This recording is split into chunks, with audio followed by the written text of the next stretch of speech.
because they were knocking people over, they were burning things, they were attacking police. Yeah, but they weren't, and they were throwing things at the windows, breaking the windows. When did you first hear that phrase? I actually just started hearing about Antifa a couple of months ago, even though they've been dubbed. I think that's a domestic terror. I had never heard of it.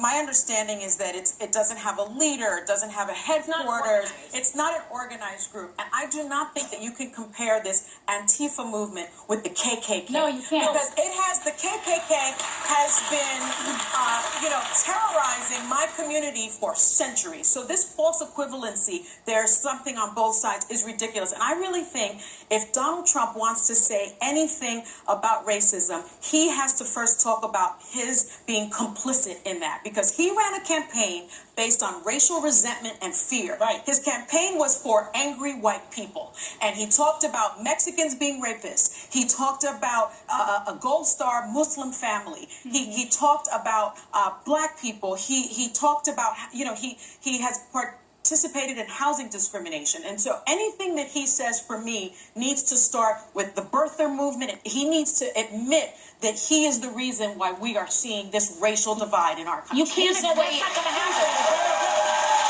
You can't equate, nor ever should equate, the history of a group that is organized like white supremacists, the KKK, with this group. The thing I could say is, if he were to have, he doesn't say it right, and he also said there were some very fine people marching, which I don't think there's an opposite side of anyone that could argue. Anyone that believes they were born inherently better as a race has many virtues left in there. So there's no equating the two. If he